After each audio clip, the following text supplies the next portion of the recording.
Allah tidak membutuhkan mereka dalam pelaksanaan sholat, namun justru hakikat sholat tersebut merupakan anugerah dan karunia Allah untuk mereka.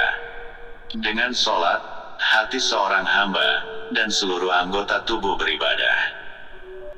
Bacalah kitab Al-Quran yang telah diwahyukan kepadamu, Muhammad, dan laksanakanlah sholat. Sesungguhnya sholat itu mencegah dari perbuatan keji dan mungkar. Dan ketahuilah, mengingat Allah dengan sholat itu lebih besar keutamaannya dari ibadah yang lain. Alhamdulillahirobbil alamin. Sobat Kolbun yang dimuliakan Allah Subhanahu wa Ta'ala, untuk tema yang akan saya sajikan hari ini, yaitu mengenai hakikat tentang sholat. Namun sebelum lanjut, mohon keikhlasan Sobat Kolbun dan pemirsa semua agar memencet tombol subscribe dan lonceng notifikasinya. Enjih. Bismillahirrohmanirrohim. Asholatu wassalamu ala ashrofil ambiyaki wal mursalin. Alhamdulillahirobbil alamin. Assalamualaikum warahmatullahi wabarakatuh. Sobat Kolbun yang dirahmati Allah, juga para pemirsa semuanya yang baru menemukan channel ini, saya ucapkan selamat bergabung. Sholat memiliki keutamaan yang sangat besar di dalam Al-Quran maupun As-Sunnah. Oleh karena itu, sholat merupakan kebutuhan yang sangat mendasar bagi seorang hamba, dan sama sekali bukan sebagai beban yang memberatkannya. Bahkan sholat, hakikat sebuah aktivitas yang sangat menyenangkan hati seorang hamba.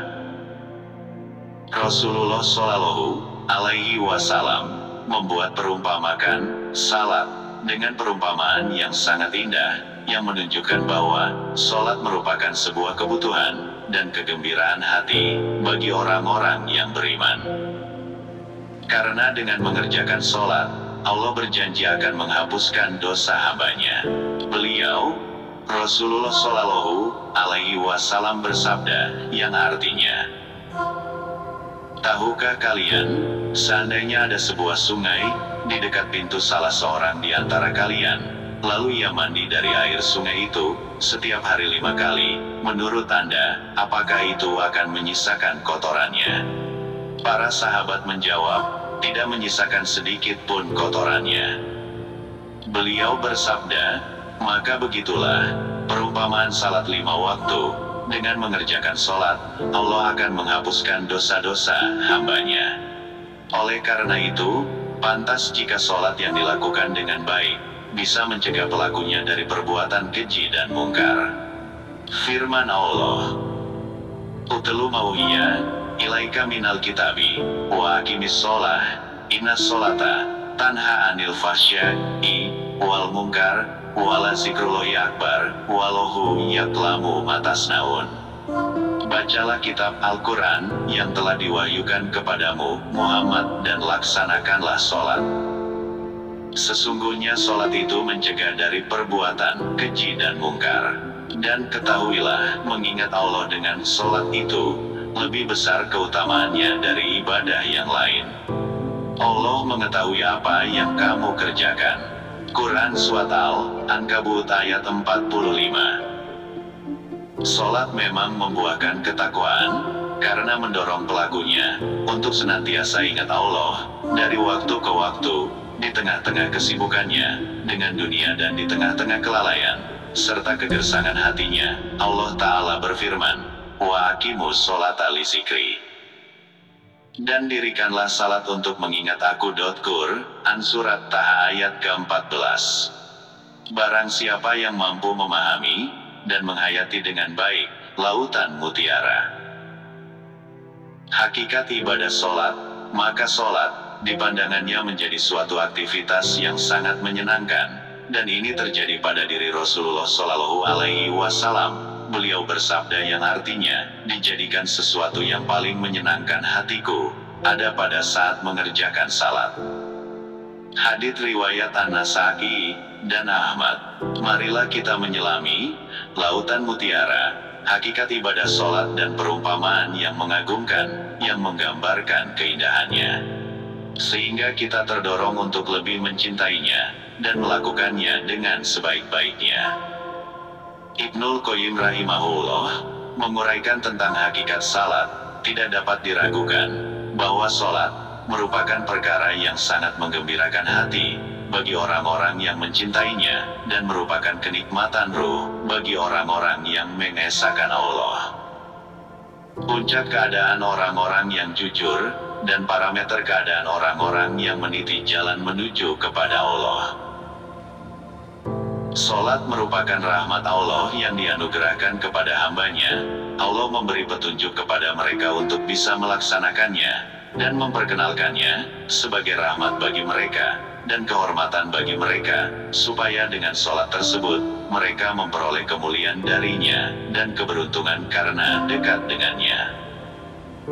Allah tidak membutuhkan mereka dalam pelaksanaan salat, namun justru hakikat salat tersebut merupakan anugerah dan karunia Allah untuk mereka. Dengan salat, hati seorang hamba dan seluruh anggota tubuh beribadah.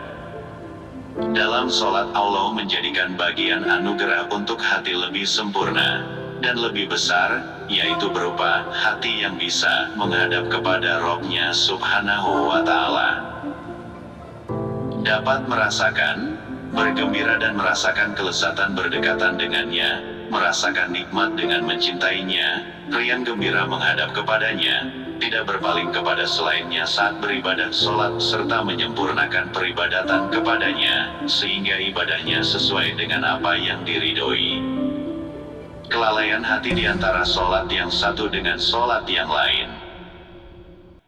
Dalam sholat 5 waktu, di antara 2 sholat, pada diri seorang hamba, bisa saja terjadi kelalaian, kegersangan, kekerasan dan keberpalingan hati, ketergelinciran serta kesalahan-kesalahan, hingga hal ini menjauhkan hatinya dari Rabb-Nya, menyingkirkan dari kedekatan dengannya, lalu jadilah sebuah hati yang terasing dari peribadatan kepadanya.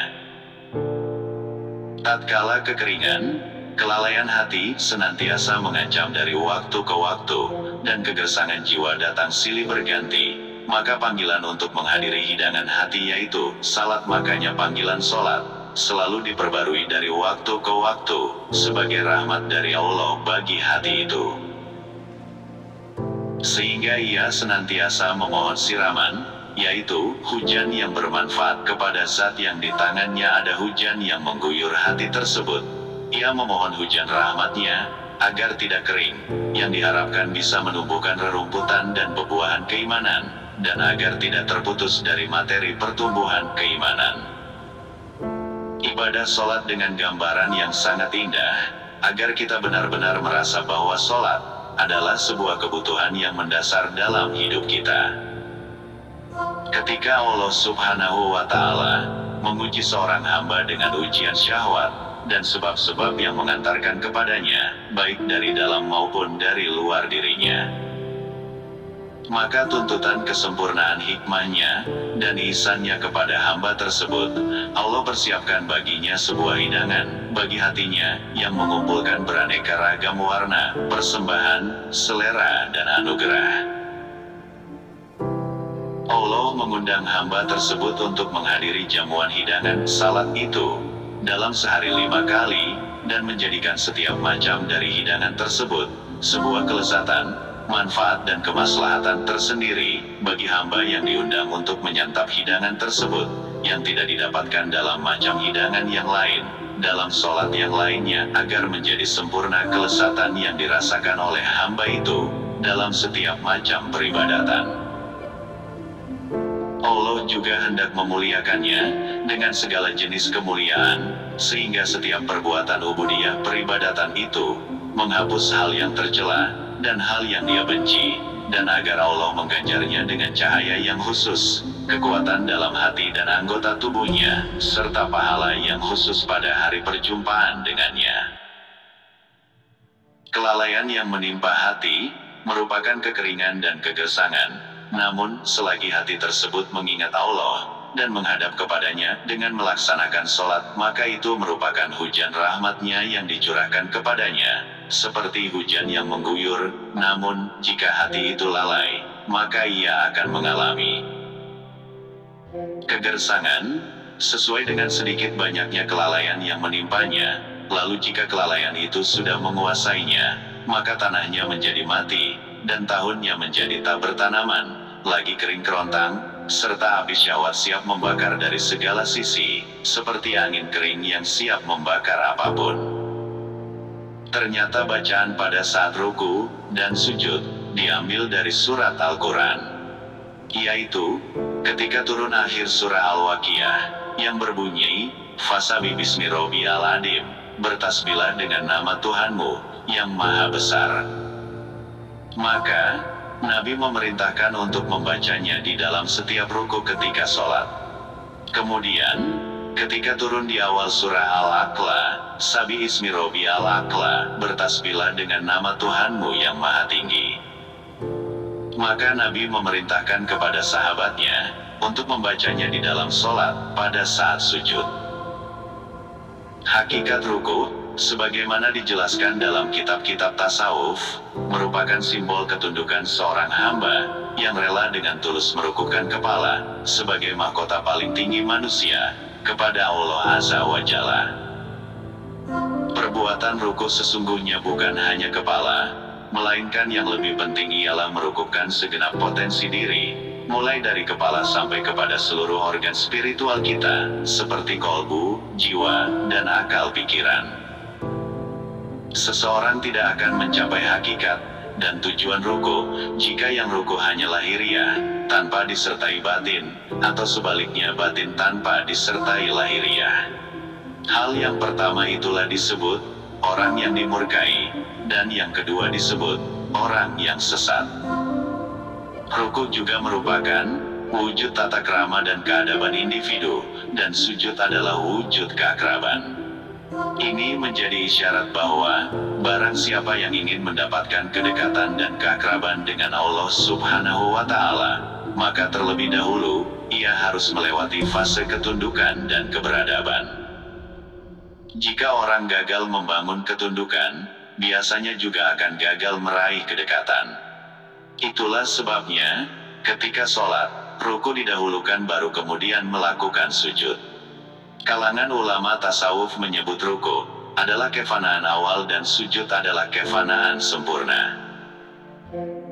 Dalam riwayat yang disandarkan kepada peristiwa Mi'raj Nabi Muhammad SAW, ketika sedang melakukan ruku ia menyaksikan makam paling tinggi, yakni Arasy yang menakjubkan. Lalu di dalam rukuknya ia mengucapkan, Subhana rabbiyal adzimi wa bihamdihi. Maha suci Tuhan yang maha besar, dan segala pujian hanya untuknya. Tentu ucapan ini dipahami betul saat melihat Arasy, karena di tempat itulah beliau menerima perintah sholat. Dan ketika bangkit dari ruku, beliau melihat cahaya Arasy meliputi dirinya, dan pada saat itu ia membaca Sami Allahu liman hamida, kemudian beliau tersungkur di dalam sujud, di hadapan Tuhannya yang maha agung. Jika ruku dilakukan dengan benar-benar, maka akan membersihkan diri dari berbagai sifat egois dan ketakjuban diri, serta menghilangkan berbagai imajinasi di dalam pikiran, dan sepenuhnya kepasrahan diri memuncak kepada Allah. Maka keadaan inilah yang mengantarkan diri seseorang merasakan kefanaan jiwa. Hidayah dan petunjuk Allah Subhanahu wa Ta'ala akan menunggu bagi siapapun yang mencapai puncak kehusyukan di dalam ruku. Ruku seperti inilah yang dijanjikan berbagai keberuntungan dari Allah Subhanahu wa Ta'ala. Rasulullah bersabda, Ya ayyuhallazina amanu rka'u wasjudu wa'budu rabbakum waf'alul khaira la'allakum tuflihun. Wahai orang-orang yang beriman, rukuklah, sujudlah, dan sembahlah Tuhanmu, dan berbuatlah kebaikan, agar kamu beruntung. Dalam kitab-kitab lain dijelaskan, berdiri dalam sholat adalah simbol makom al-tauhid afnal, ruku adalah simbol makom al-tauhid al-sifah, dan sujud merupakan simbol makom al-tauhid al-zati, dan duduk simbol makom al-tauhid al-asma. Ketika orang sedang mencapai puncak kedekatan diri di dalam ruku, maka pada saat itu, kita akan melihat hanya satu, Dialah yang Maha Esa.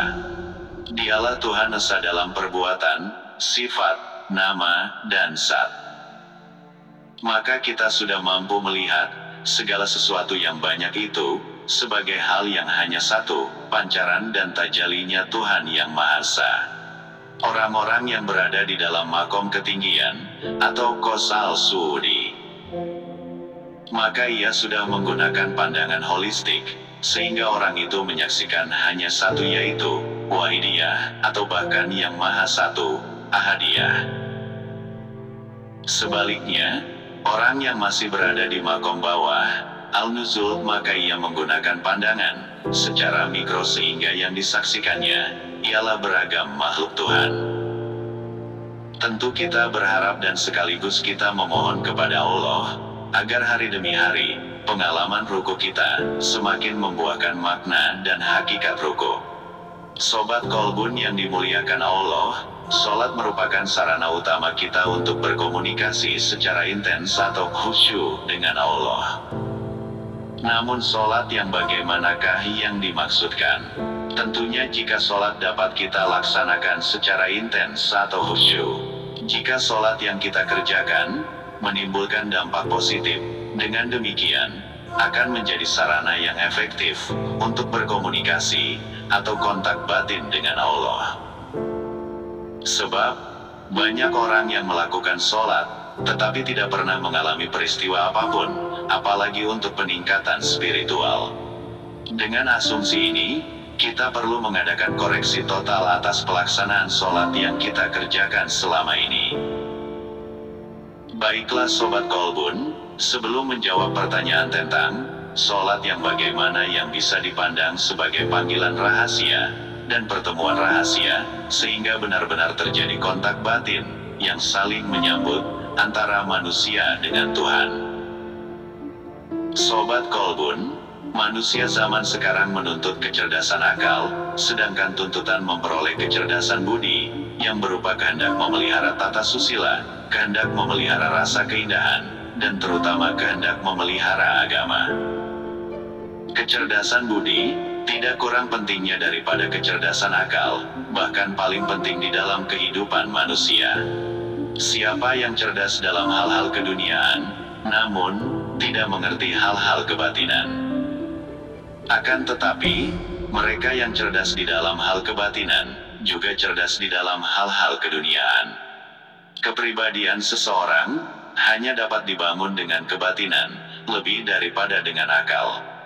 Nafsu ingin menunaikan wajib terhadap agama, hal ini masuk di dalam didikan kebatinan.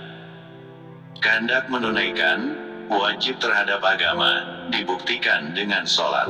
Inti sari daripada sholat ialah tuntutan daripada batin kita untuk memperoleh perhubungan dengan yang ada di luar kenyataan, yaitu Allah yang Maha Tinggi. Sholat ialah suatu bukti adanya rasa cinta dan bakti terhadap sesuatu yang menciptakan kegoiban hidup.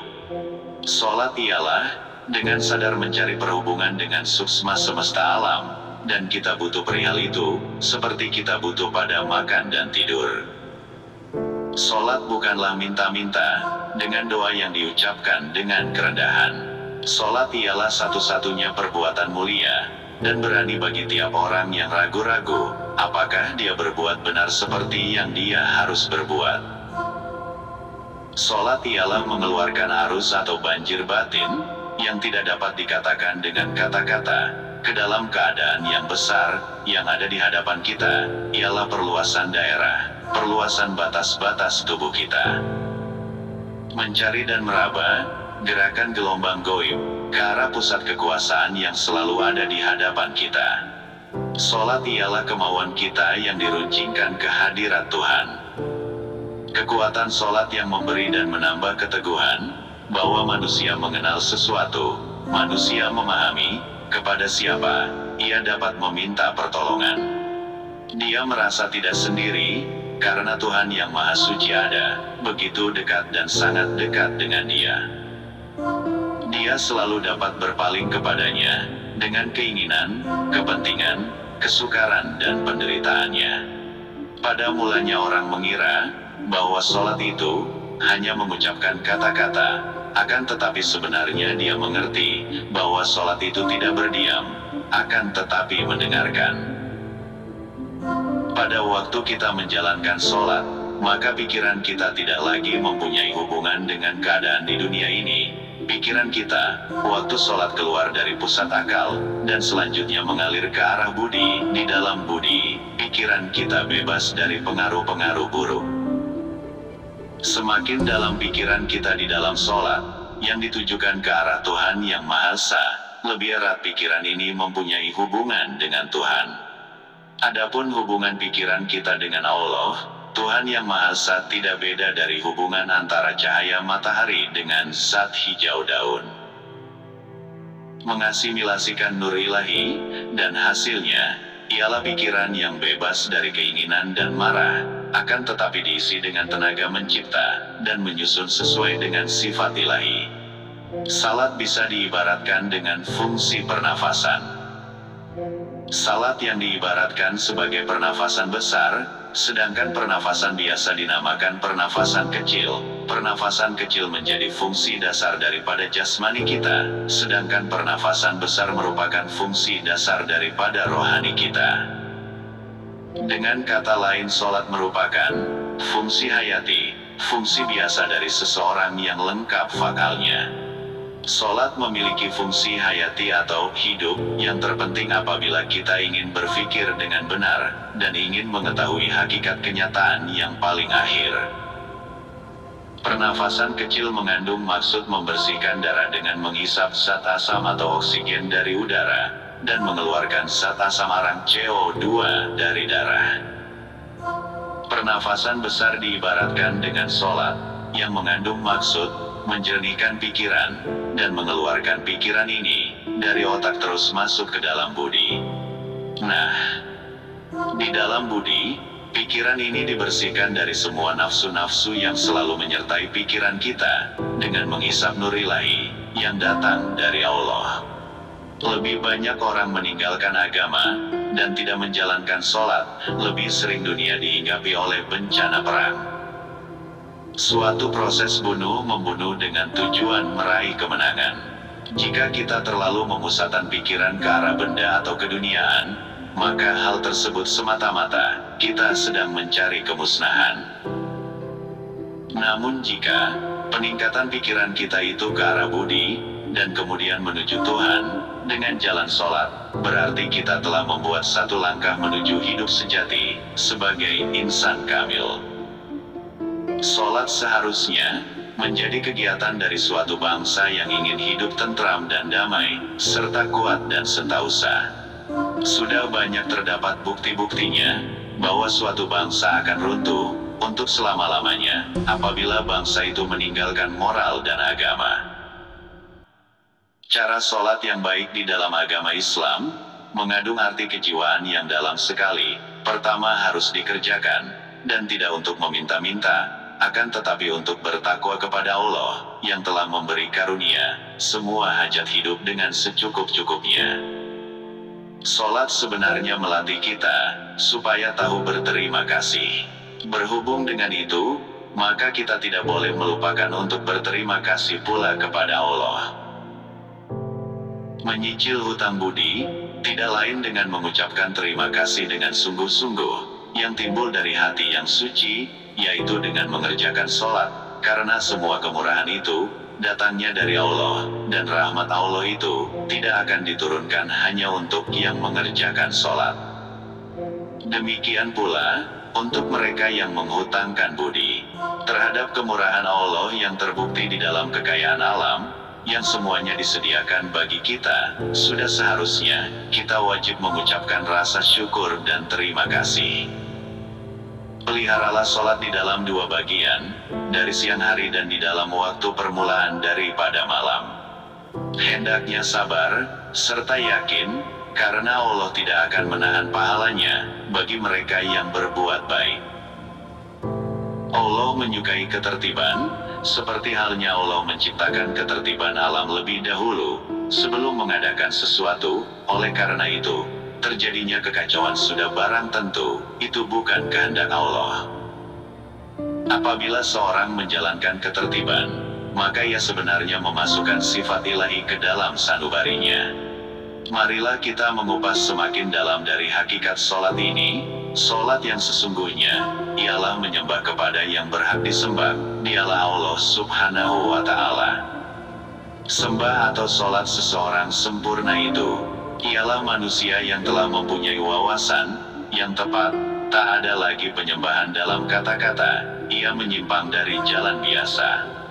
Barang siapa tidak memiliki wawasan itu, dengan susah payah berbakti sholat kepada Allah. Dalam bulan puasa ia berpuasa, dan puji-pujian terus-menerus mengalir dari mulutnya, tetapi itu semua sia-sia. Dilanjutkan dengan pesan lainnya, artinya, sembah dan puji sempurna ialah tidak memandang lagi adanya Tuhan, serta mengenai adanya diri sendiri, tidak lagi dipandang. Papan tulis dan tulisan sudah lebur, dualitas tak ada lagi. Adamu tak dapat dirubah, lalu apa yang masih mau dipandang, tak ada lagi sesuatu. Maklumilah ini baik-baik, inilah penyembahan sempurna. Bila kau masih menyembah atau sholat dan memuji Tuhan dengan cara biasa, kau baru memiliki pengetahuan yang kurang sempurna. Jangan dulu tersenyum ataupun bangga, seolah-olah kau sudah mengerti, bila kau belum mengetahui ilmu sejati. Itu semua hanya berupa tutur kata. Adapun kebenaran sejati, ialah meninggalkan sembah dan pujian yang diungkapkan dengan kata-kata. Hanya keheningan yang tetap berharga. Keheningan berarti tidak lagi taklid, selalu mengikuti atau malah ikut-ikutan, menurut kitab suci atau hadis atau ajaran seorang guru. Seorang guru hanya mengawali, tetapi dia tidak dapat menamatkan lakonnya. Karena bukan dia yang disebut dalang, dia bukan dalang yang menamatkan lakon. Yang dapat menamatkan akhir cerita dari lakon itu sendiri, hanyalah engkau sendiri, bukan orang lain. Adapun jalan untuk mencapai penghayatan manunggal dengan Allah, tauhid, yaitu satu usaha supaya bisa bersatu dengan Tuhan. Yakni bersatunya antara badan dengan jisimnya. Ada 4 macam salat atau sembah, yaitu sembah raga, sembah cipta, sembah jiwa, sembah rasa. Keempat macam sembah itu secara berurutan merupakan gubahan dari keempat tingkatan dalam ajaran tasawuf. Namun keempat sembah ini tidak saya bahas kali ini, silakan sobat tunggu. Untuk episode selanjutnya, saya akan mengupasnya secara lugas. Demikian share iman yang dapat saya berikan untuk sobat Kolbun semua. Semoga sobat bisa paham dan silakan Anda cermati sebelum Anda mengerjakannya. Sebelum menutup perjumpaan hari ini, selalu saya memohon maaf pada sobat Kolbun semua, jika di dalam bertutur kata, saya kurang berkenan. Wabillahi taufiq wal hidayah. Wassalamualaikum warahmatullahi wabarakatuh.